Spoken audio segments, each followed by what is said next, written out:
তো আল্লাহওয়ালা ভাইরা, জ্ঞানীজনেরা, সেদিন মানুষ আফসোস করে বলবে, আল্লাহ যদি কিছু আগে পাঠিয়ে রাখতে পারতাম। আগে কি পাঠাবো? নেক আমাল। বলুন, আমরা কি পাঠাবো? নেক আমাল, ভালো ভালো কাজ।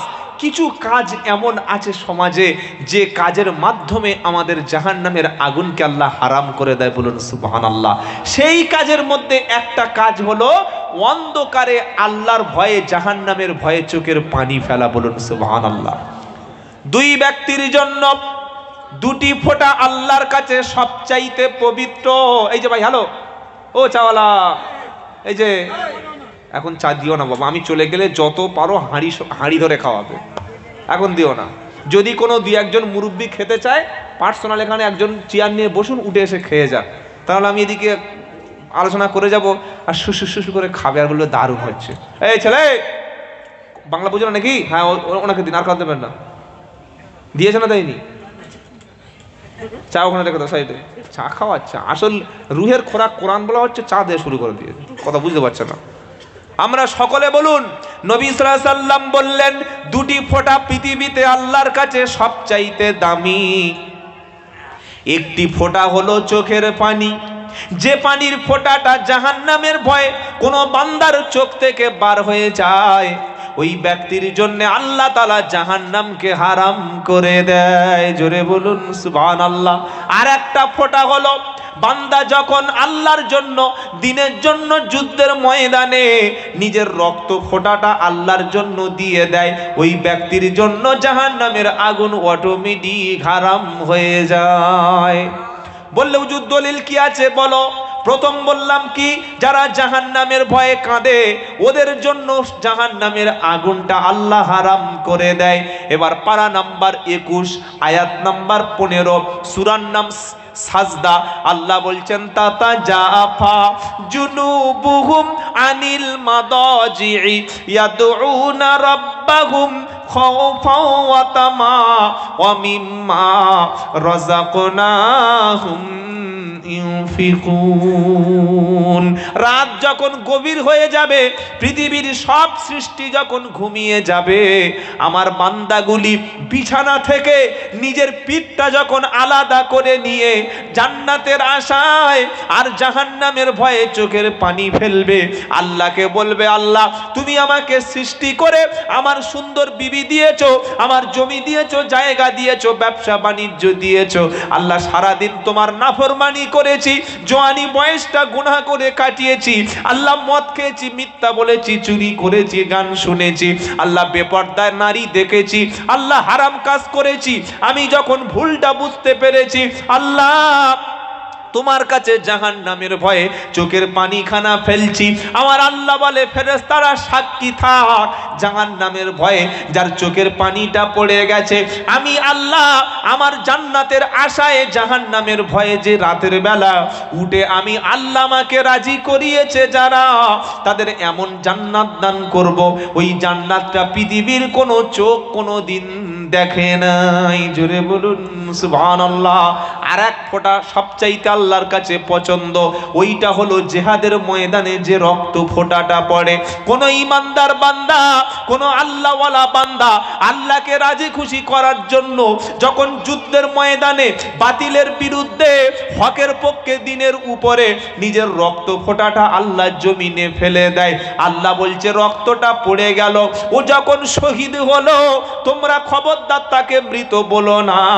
ওই দুটি ফোঁটা আমি আল্লাহ পছন্দ করি, একটা হলো গুনাহগারের চোখের পানির ফোঁটা, আর একটা হলো শহীদের রক্তের ফোঁটা। জোরে বলো। শহীদ ব্যক্তি যখন শহীদ হওয়ার আগে তার চোখের পানিটা, তার শরীরের রক্তটা দ্বীন ইসলামের জন্য জমিনে ফেলে দেয়, আমি আল্লাহ ফেরেশতাদের বলি ওদের নামটাকে শহীদ হিসাবে লিখে নে।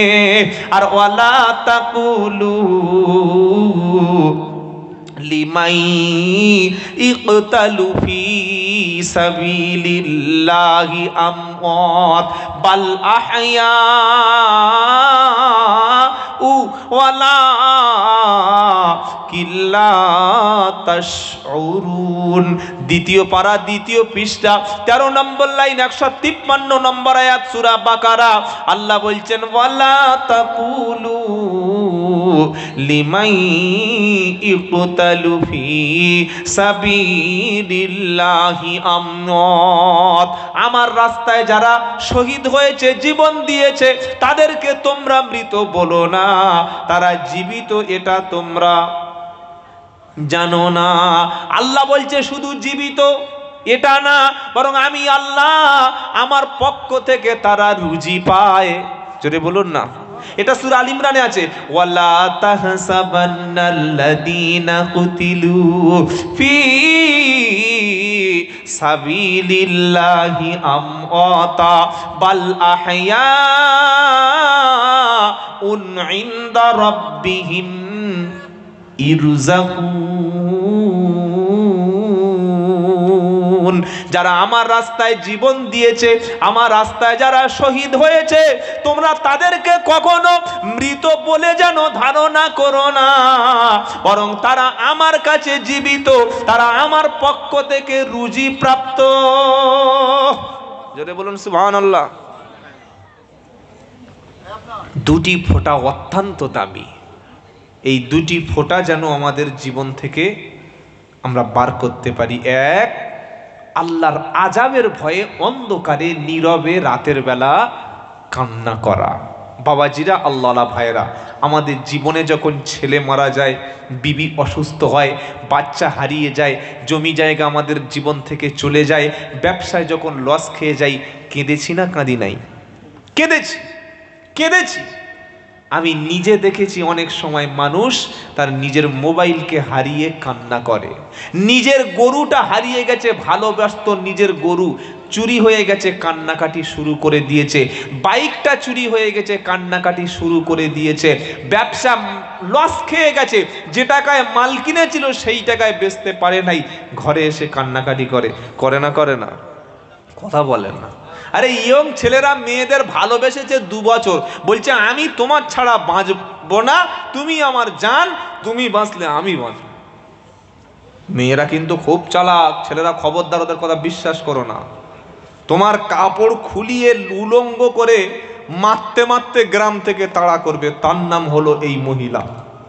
খুব সাবধান। অবৈধ সম্পর্ক যারা করেছো, তাড়া খাওয়ার জন্য তৈরি হও। বললে তোমার ছাড়া বাঁচবো না, তুমি আমার জান, আমি বাঁচলে তোমার নিয়ে বাঁচবো, মরলে তোমার নিয়ে মরবো। 2 বছর ভালোবেসেছে।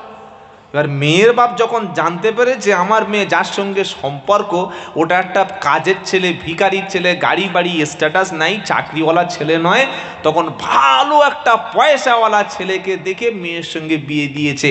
আর মেয়েরা সব সময় কি চায় জানেন? পয়সাওয়ালা ছেলে। কি চায়? কথা বলেন।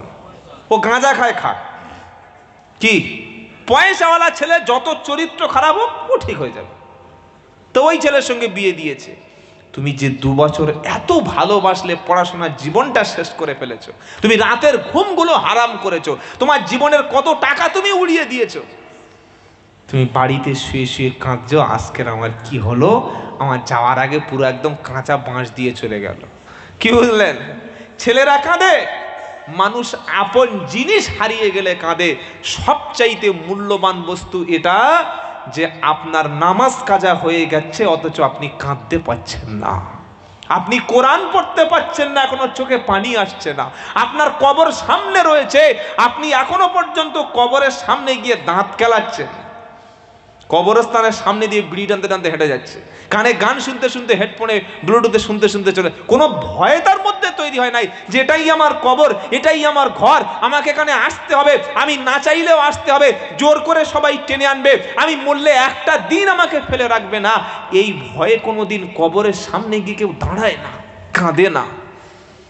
সবচাইতে মূল্যবান চোখের পানি হলো জাহান্নামের ভয়ে কান্নাকাটি করা। কাঁদবো ইনশাআল্লাহ? ইনশাআল্লাহ বলেন।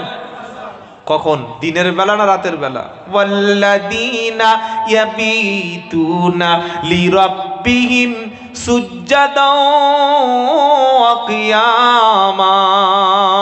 জোরে বলুন সুবহানাল্লাহ।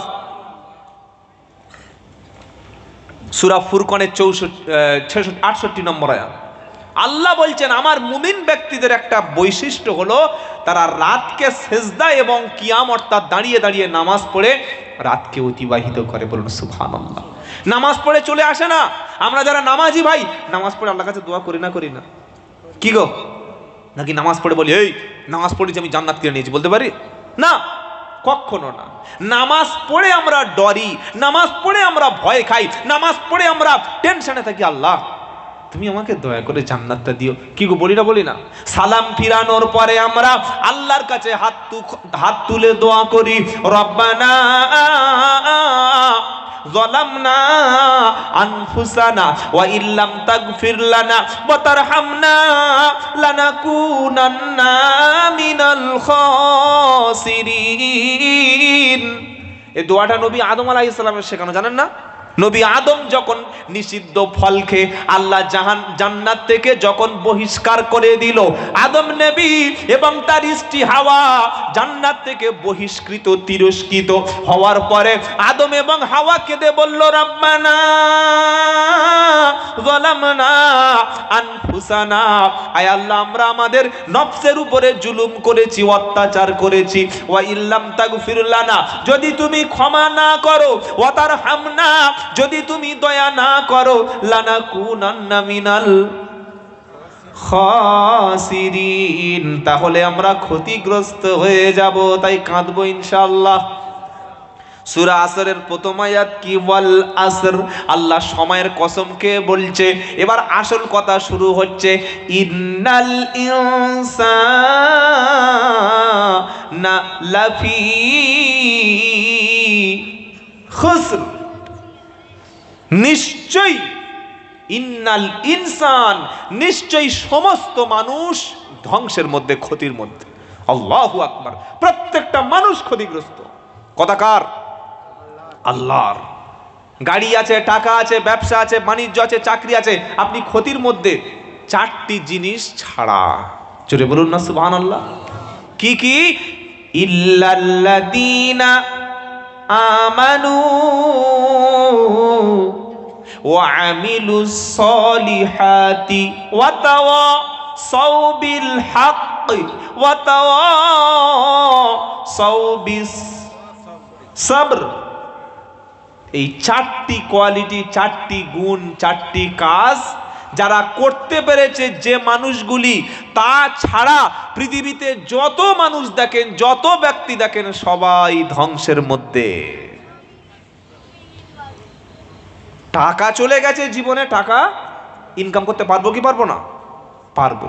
যৌবন চলে গেছে, আবার আমি সুস্থ হলে আমার যৌবন ফিরে পাবো। মাথায় টাক পড়ে গেছে, চুল ফিরত পাওয়া যাবে না? যাবে না? কি যাবে না? 6 মাসে চুল এনে দেবে, গ্যারান্টি দিচ্ছে। দেখছেন না, মাথায় চুল গজিয়ে দেবে। হ্যাঁ, কি গো? দাঁত পড়ে গেছে, টাকা দিয়ে দাঁত বাঁধানো যায় কি যায় না? হ্যাঁ যায়। চোখের পাওয়ার কমে গেছে, দামি পাওয়ারের চশমা লাগিয়ে দেবো। ঘর নষ্ট হয়ে গেছে, ওর থেকে টাকা ইনকাম করে ভালো ঘর বানানো যাবে। বিবি মারা গেছে, পাওয়া যাবে না? যাবে না? ভালো পাওয়া যাবে, সব পাওয়া যাবে। জমি জায়গা, টাকা পয়সা, সম্পদ সব পাওয়া যাবে। কিন্তু যদি আমার ঈমান নষ্ট হয়ে যায়, ঈমানটা যদি খারাপ হয়ে যায়, ঈমানের মধ্যে যদি গলদ হয়ে যায়, ওই ঈমানকে ফিরিয়ে আনার জন্য আমাকে চারটি কাজ করতে হবে, চারটি জিনিস আমার থাকতে হবে। কারণ আল্লাহ বলছেন সমস্ত মানুষ ধ্বংসের মধ্যে। এই যে খাসিরিন, খুসরুন শব্দটা এত ব্যাপক অর্থ কোরআনের মধ্যে আল্লাহ তাআলা বলেছেন। যদি কেউ ক্ষতিগ্রস্ত হয়ে যায়, দুনিয়া এবং আখিরাত দু জায়গায় সে ক্ষতির মুখে পড়ে যাবে। কি বলছি বুঝতে পারছেন না? যদি কেউ ঈমান না নিয়ে কবরে চলে যায়, আমল ছাড়া কবরে যায়, সবর ছাড়া কবরে যায়, দুনিয়া গেল, আবার আখিরাত চলে গেল, দুটোই শেষ। প্রথমে কি? ঈমান। প্রথমে কি? ঈমান। ঈমান কি? একজন ব্যক্তি যখন বলল লা ইলাহা ইল্লাল্লাহ, তখন সেই ব্যক্তি মুখ দিয়ে বলল, অন্তর দিয়ে বিশ্বাস করলো, সে হলো ঈমানওয়ালা। বলুন সুবহানাল্লাহ। এবার মুখে যে বলেছে, অন্তরে বিশ্বাস করেছে, ওইটা তার কাজে প্রমাণ হবে। কিসে? জোরে বলুন। কাজে প্রমাণ হবে। আর আপনার কাজ আপনার ব্যবহার, আপনার আখলাক, আপনার চরিত্র বলে দেবে যে মুখের ঈমান আর অন্তর ঈমান ওটা কাজে আছে কিনা। আজান যখন হয়ে যাবে আল্লাহু আকবার আল্লাহু আকবার, সঙ্গে সঙ্গে ঈমান যদি থাকে বলবে এই চল চল, আগে চল। কোথায় কোথায় গো? যার মধ্যে ঈমান আছে, ঈমান তাকে বারবার সিগন্যাল দেবে চল। কোথায় কোথায়? রিজালুল লা তুলহিহিম তিজারাতু ওয়ালা বাইউন আন যিকিরিল্লাহ ওয়া ইকামিস সালাতি ওয়া ইতাআজ যাকাতি ইয়াখাফুনা ইয়াওমান তাতাকাল্লাবু ফীহিল কুলুবু ওয়াল আবসার। 18 পারা সূরা নূরের প্রথম লাইনে 37 নম্বর আয়াত। আল্লাহ বলছে ওই সমস্ত লোকগুলি যাদের ব্যবসা বাণিজ্য কাজকর্ম আল্লাহর জিকির থেকে এবং আল্লাহর নামাজ থেকে কখনো গাফেল রাখতে পারে না, আমি আল্লাহ তাদেরকে বিনা হিসাবে রুজি দিয়ে রাখি। জোরে বলুন সুবহানাল্লাহ। যে বলবে লা ইলাহা ইল্লাল্লাহ, আজান হয়ে গেলে দুনিয়ার সমস্ত কাজটা তার কাছে তুচ্ছ হবে। আল্লাহু আকবার মানে আল্লাহ মহান, আল্লাহ সবচাইতে বড়। আর তারপরে মুয়াজ্জিন বলল হাইয়া আলাস সালাহ, এসো নামাজের দিকে। মুয়াজ্জিন নিজের মতো ডাকছে না, আল্লাহর নির্দেশ মতো ডাকছে। আল্লাহ যখন ডেকেছে দোকানটা তখন বন্ধ হয়েছে, আল্লাহ যখন ডেকেছে চাকরিটা তখন থামিয়ে দিয়েছে, আল্লাহ যখন ডেকেছে ঘুমটা তখন ভেঙে গেছে। মনে মনে করবে রব্বানা, আল্লাহ আজকে ডেকেছে, আমি যদি হাজিরা দিতে পারি কিয়ামতের দিন আমি আল্লাহর ডাকে জান্নাতি হব। ঈমান আছে কিনা ওটা দাড়ি দিয়ে মাপবেন না। এই বড় দাড়ি আছে, ঈমানদার। লোকের জমি, এক জমি 3 বার করে বেচে খাচ্ছে, ওই ঈমানদার? কি গো, একটা জমি 3 বার করে বেচে খায়, আবার টিপিল হাজি। টিপিল হাজি বোঝেন না? 3 বার গিয়েছে, বললে ও যে সামনে বছর ফের যাবো। তুই যতবারই যা কোনো লাভ হবে না। একটা জমি 3 বার বেচে খাচ্ছে। নিজের বোনের জমি অংশটা নিজে দলিল করে নিয়েছে, বোনকে ফাঁকি দিয়েছে। এ নাকি হাজি। আফসোস লাগে। লোক কাজ করেছে, টাকা পাবে, টাকা চাইছে, ফোন তোলে না। কিরকম হারামখোর বুঝতে পারছেন? ভাই টাকা দেবে না, কালকে দেবো, ফের দেবেন, কাল কাল কাল করতে করতে কাল কিয়ামত এসে যাবে, তাও টাকা দিচ্ছে। কি মানবে ভাই? ঈমান যখন আপনার মধ্যে থাকবে আল্লাহর হুকুম আপনি মানতে বাধ্য। ঈমানের এত দাম। লা ইলাহা ইল্লাল্লাহ মুখে বলেছি, এই কথার উপরে শুধু মুখে স্বীকার করলে হবে না। ঈমানের দাবিতে সত্যবাদী কারা জানেন? যে কারা ঈমানদার, কারা সত্যবাদী। আল্লাহ বলছেন পারা নাম্বার 26, সূরার নাম হুজরাত, আয়াত নাম্বার 16, বাঁদিকের পৃষ্ঠা ঠিক নিচের থেকে 4-5টা লাইনের মধ্যে আল্লাহ কি বলছেন? যে ঈমান এনেছি, এই কথা মুখে বললে তো হবে না। ঈমানের উপরে, ঈমানের দাবিতে কারাই সত্যবাদী? শোনো কোরআন থেকে, ইন্নামাল মুমিনুনাল্লাযীনা আমানু বিল্লাহি ওয়া রাসূলিহি সুম্মা লাম ইয়ারতাবু ওয়া জাহাদু বিআমওয়ালিহিম ওয়া আনফুসিহিম ফি সাবিলিল্লাহি উলাইকা হুমুস সাদিকুন। সুবহানাল্লাহ বিহামদিহি সুবহানাল্লাহ। ঈমানের দাবিতে কারা সত্যবাদী? লা ইলাহা ইল্লাল্লাহ পড়লেই মুসলমান। আল্লাহ বলছেন ইন্নামাল মুমিনুনাল্লাযীনা আমানু বিল্লাহি ওয়া রাসূলিহি, ঈমানের দাবিতে তারা সত্যবাদী। ইন্নামা মানে কেবলমাত্র শুধু তারা। ইন্নামা মানে কেবলমাত্র শুধু তারা। কথা বুঝতে পারছেন না? পাচ্ছেন না? শুধু তারা ঈমানদার। কারা কারা বলবো? শুনবেন আপনারা। ইন্নামা মানে ইন্নামা আল্লাহ যেখানে যেখানে ব্যবহার করেছে তার মানে কেবলমাত্র শুধু তারা। কেবলমাত্র শুধু তারা বললে 500 ঘর ঢুকেছে, শুধুমাত্র 100 লোক ঘর পাবে, আর 400 ঘর বললে পরের বারে আসবে। এই 100 কারা বললে আমাদের দলে ছিল যারা। কি হয় না, হয় না? সরকার ঘর দিচ্ছে বাবা, তুই দিবি। কে বিজেপি, কে সিপিএম, কে তৃণমূল, কে নোয়েন্টি, কে তুই হাতে থেকে বলেছে না আগে আমার লোক পাবে। কি বুঝলেন? বড় অবাক লাগে।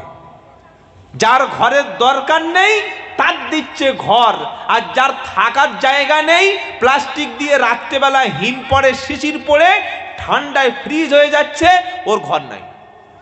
বলছে কই আসেনি? বললে নামের লিস্টে নাম আসেনি, কিন্তু লিস্ট চালাই করে কেটে বাদ দিয়ে দিয়েছে। কি বুঝলেন? কিয়ামতের দিন গিয়ে দেখবে জান্নাতের লিস্টের নাম নেই। বললে আল্লাহ কি হলো? বললে এই যে ঘর মেরে খেয়েছিলে, ফাঁকি দিয়েছিলে।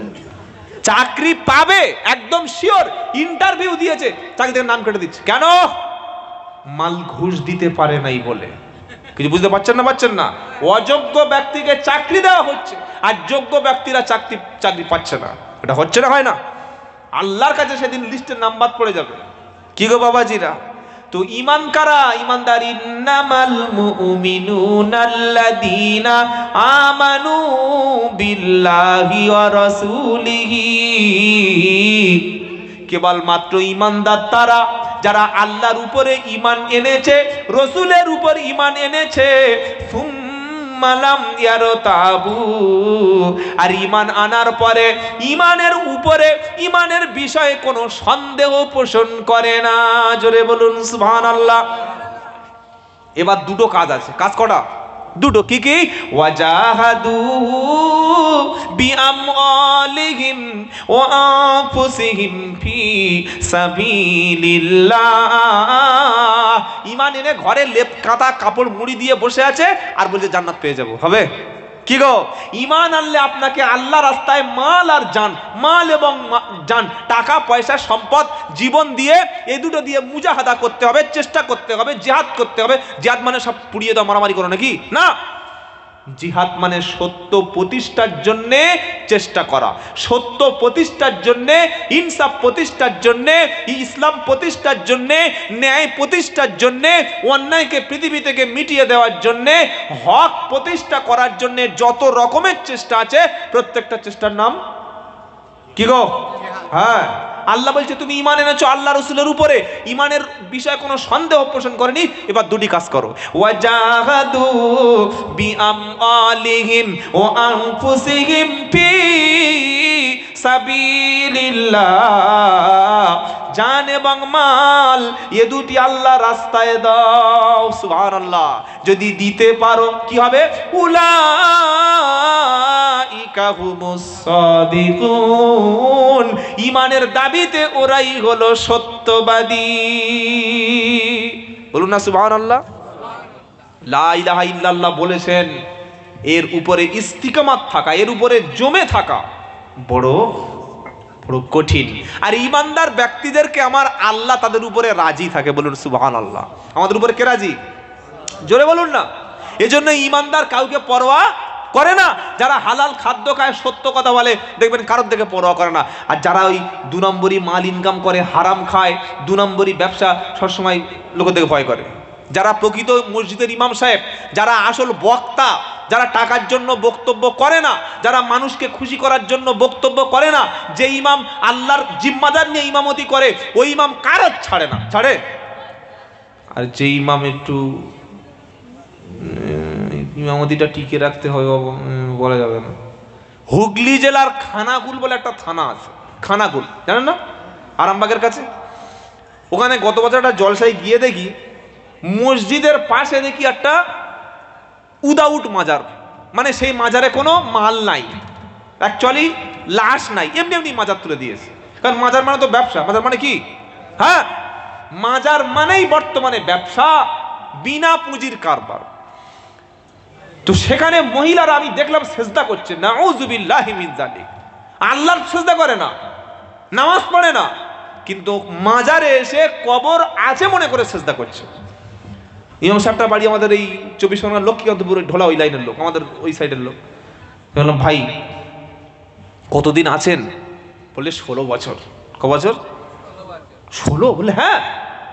তা আপনার মসজিদ মানে আপনি এখন জিম্মাদার, আপনার দায়িত্বে আছে, আপনি কোন রুমে থাকেন? বললে আমার পাশে একটা রুম আছে, থাকি।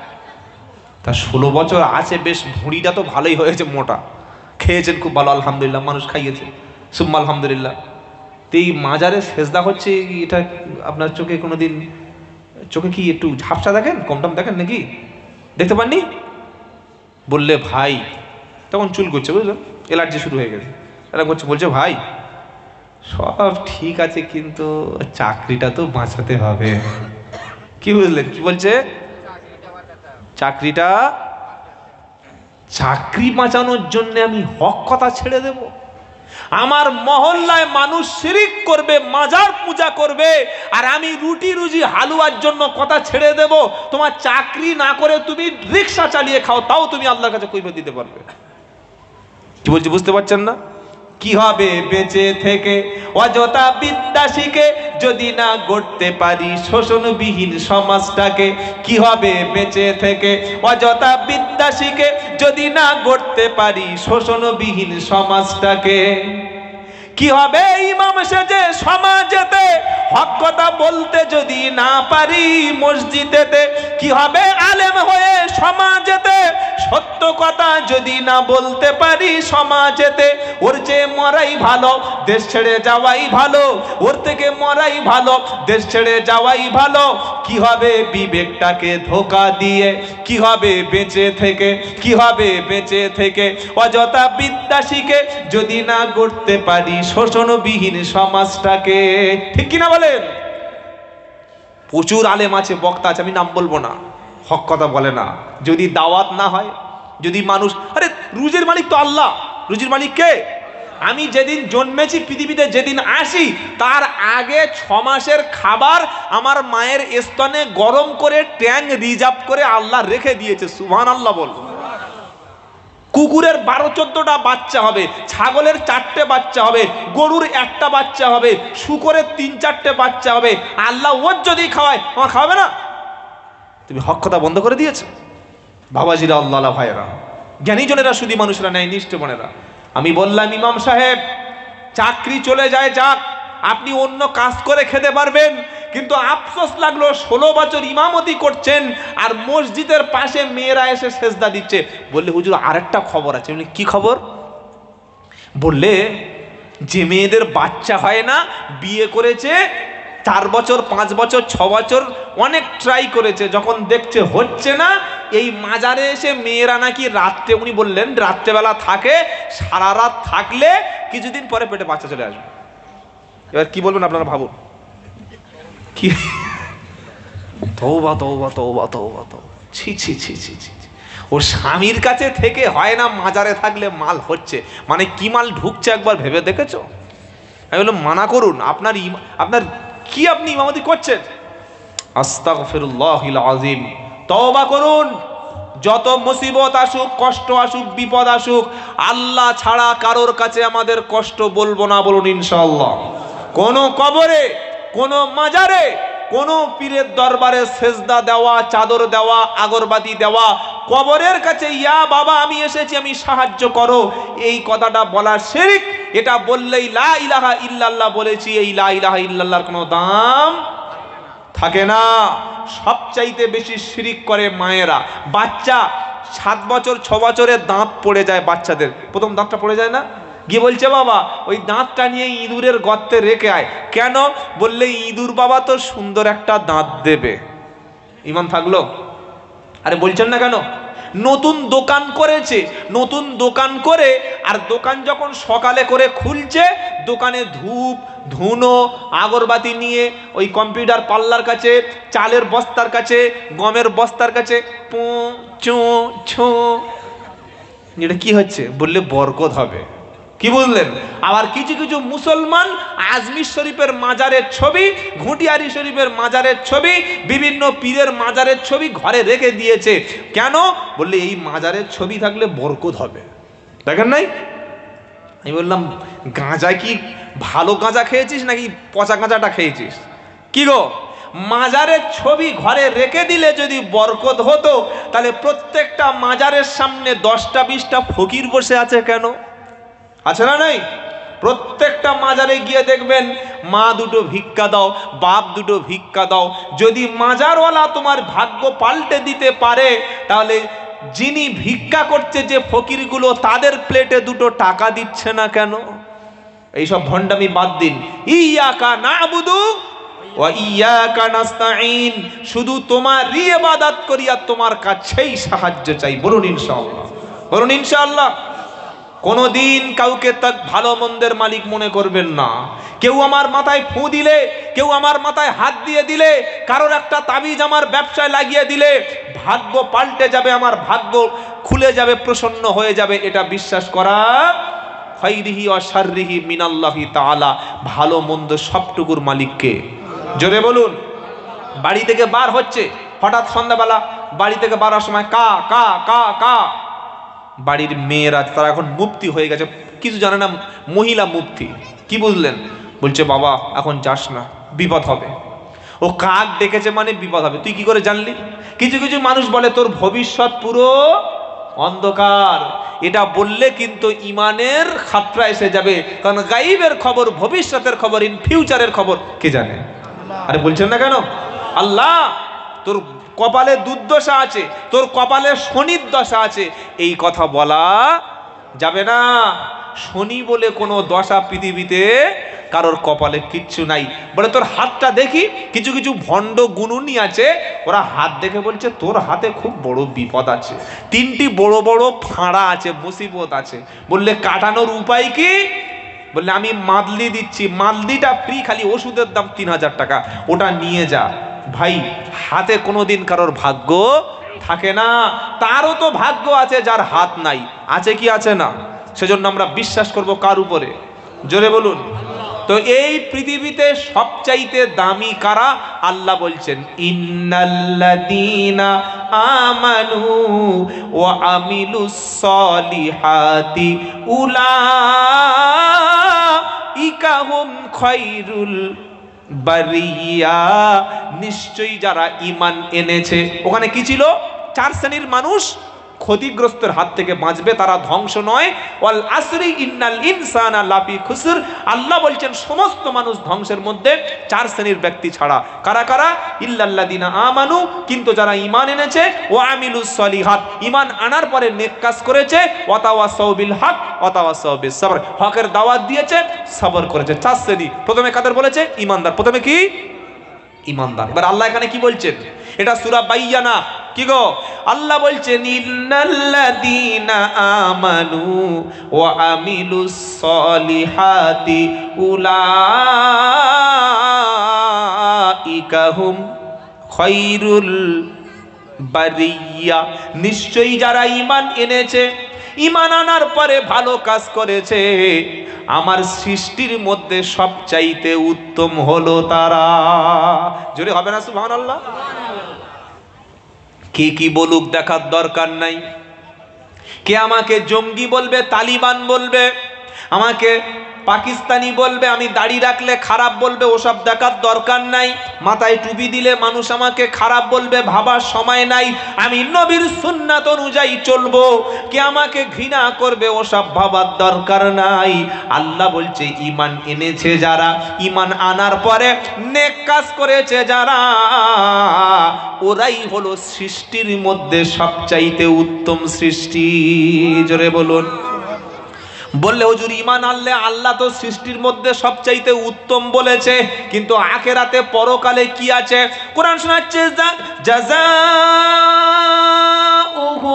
ইনদা রাব্বিহিম জান্নাতু আদনিন তাজরি মিন তাহতিহাল আনহার খালিদিনা ফিহা রাদিয়াল্লাহু আনহুম ওয়া রাদু আনহু যালিকা লিমান খাশিয়া রাব্বাহ। জোরে বলুন সুবহানাল্লাহ। আল্লাহ বলছে ঈমান এনে ভালো কাজ করলে সবচাইতে সেরা সে। আর আখিরাতে কি আছে? জাযাউহুম ইনদা রাব্বিহিম, এই ঈমানদারের জন্য আখিরাতে রয়েছে তার জন্য আল্লাহর পক্ষ থেকে পুরস্কার। জোরে হবে না? পুরস্কারটা কি? আল্লাহ বলছে খালিদিনা, পুরস্কারটা হলো জান্নাতু আদনিন তাজরি মিন তাহতি তাহতিহাল আনহার, আমার পক্ষ থেকে তার জন্য রয়েছে স্থায়ী জান্নাতের ঠিকানা। জোরে বলুন, স্থায়ী জান্নাত, স্থায়ী সুখ। আর তার অবস্থাটা কেমন হবে? আল্লাহ পাক বলছেন ওই জান্নাতের তলদেশে জান্নাতু আদনিন তাজরি মিন তাহতিহাল আনহার, জান্নাতের তলদেশে ঝর্ণাগুলি কুলকুল করে বয়ে যাবে। খালিদিনা ফিহা, আর এই জান্নাতের মধ্যে চিরস্থায়ী সে থাকবে। জোরে বলুন, চিরস্থায়ী থাকবে, একদিন দুদিন চার দিন না, কি গো, চিরস্থায়ী। আর তাদের জন্য আল্লাহ পাক বলছে রাদিয়াল্লাহু আনহুম ওয়া রাদু আনহু। সুবহানাল্লাহ বলতে ইচ্ছা করে না? ঈমানদারদের সম্পর্কে বলছে আল্লাহ তাদের উপরে রাজি আর তারা আল্লাহর উপরে রাজি। সুবহানাল্লাহ। ঈমানদারদের উপরে রাজি কে? আল্লাহ।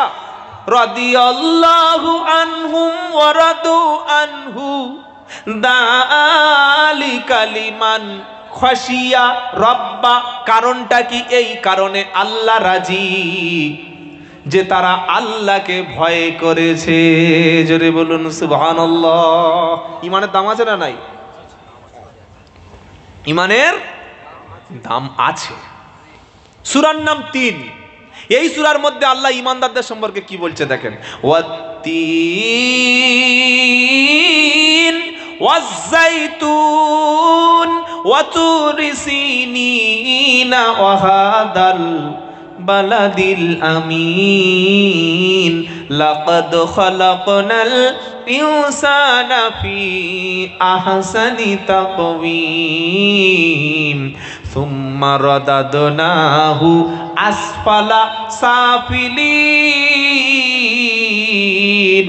ইল্লাল্লাযীনা আমানু ওয়া আমিলুস সালিহাতি ফালাহুম আজরুন গায়রু মামনুন। সূরা ৩। আল্লাহ ৩ ফলের কসম খেয়েছেন, জাইতুন তেলের কসম খেয়েছেন, ওয়াতুরে সিনিন, সিনিন পর্বতের কসম খেয়েছেন, ওয়াহাদাল বালাদিল আমিন, মক্কা শরীফের কসম খেয়েছেন। ৩ থেকে ৪টি জিনিসের কসম আল্লাহ নিজেই খান। আর আমাদের যারা ফকির সাহেব আছে না, এদের দান করবেন খুব ভেবেচিন্তে। প্রত্যেকটা ফকির সাহেবের ৩-৪টা করে ব্যাংকের বই করা আছে, ঠিক আছে না? নাই আছে। এত চাল পাড়ায় কালেকশন করেছে, 2টো ব্যাগ ভরে 500 মিটার গিয়ে চালটা 20 টাকা কেজি বিক্রি করে দিয়েছে। তাই না? তাই না? এটা ফকির, পাকা চিটিং বাস। কি বুঝলেন? আর এই ফকিরদের এখন 2 টাকা 3 টাকা দেবেন, নেবে না? নেবে 2 টা 3 টা নেয় মিনিমাম 10 টাকা। আর পাক সার্কেসে দেখেছি ফকিররা ওই QR কোডের স্ক্যানার নিয়ে ঘুরছে। কি ফোন পে করো, ও ক্যাশলেস, ক্যাশ ফ্যাশ চলবে না, যা হবে মাল অ্যাকাউন্টে পাঠিয়ে দাও। এ আবার ফকির। কি বুঝলেন? আমার এলাকায় একজন একটা মেয়ে ছেলে ভিক্ষা করে, তো একজন বলছেন হুজুর এই দেখে রাখুন কি হয়েছে।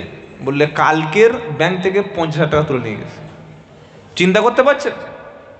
এই হচ্ছে আমাদের অবস্থা, ধোঁকা দিয়ে সমাজকে প্রতারণা করা। এমন এমন ব্যক্তি আছে যারা ভিক্ষা করছে 20 বছর, খালি বলছে আমার বাপ মারা গেছে। তো একটা বাপের আর কদিন মারবে? কি বুঝলেন?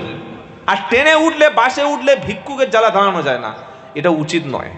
সবচাইতে ঘৃণিত কাজ আল্লাহর কাছে 2টি, একটা হলো তালাক, আর একটা হলো ভিক্ষাবৃত্তি করা। আর সবচাইতে ফকির বেশি দেখবেন কাদের মধ্যে? হিন্দুদের মধ্যে না মুসলমানদের মধ্যে? অত সহজ নয়। সবচাইতে ভিক্ষুক মুসলমান। একটার যদি প্রয়োজন হয় 99 জন এটাকে পেশা বানিয়ে নিয়েছে। মাথায় টুপি আর 6 মাস যদি না দাড়ি কাটি, আমার চাইতে আরো 6 ইঞ্চি ঝুলে যাবে। কি বুঝলেন? মাথায় 10 টাকার টুপি আর 6 মাস দাড়ি চাঁচেনি, গোপটা ব্লেড দিয়ে কামিয়ে নিয়েছে, একটা 4 মিটার 100 টাকা মিটার কাপড় কিনে নিয়েছে, 30 টাকার ব্যাগ কিনে নিয়ে দরজায় গিয়ে লা ইলাহা ইল্লাল্লাহ, মাগো 2টো ভিক্ষা দাও, 3 দিন খাইনি। কমন ডায়লগ ফকিরের। 3 দিন খাইনি, তো 3 দিন আগে তুই বেঁচে আছিস? আর যদি ওকে বলেন ভাই আমি তোকে সারা জীবনের মতো খাওয়াচ্ছি, আমার বাড়ি থাক, ও জীবনে থাকবে না, জীবনে থাকবে না। কেন? ওই জানে আমার একটা ডেলি পার ডে 500 টাকা 700 টাকা ইনকাম আছে ক্যাশ, আর চাল তো 12-14 কেজি আছে। দিন গেলে যার 1000 টাকা ইনকাম, ও কারোর বাড়িতে বসে বসে ফ্রিতে খাবে? কি বুঝলেন? আপনি বলবেন যে আমার বাড়িতে বসে বসে খা, আর তোর সপ্তাহে 200 টাকা হাত খরচ দিচ্ছি, কোনো কাজ করতে হবে না, খালি নামাজ পড়বি আর আমার ঘরে খাবি, থাকবে না? বাবা আমার বাবা ছাড়ে বলে আজ, কারণ ও ধান্দা হচ্ছে ভিক্ষা করে খাওয়া। কি বুঝতে পারলেন?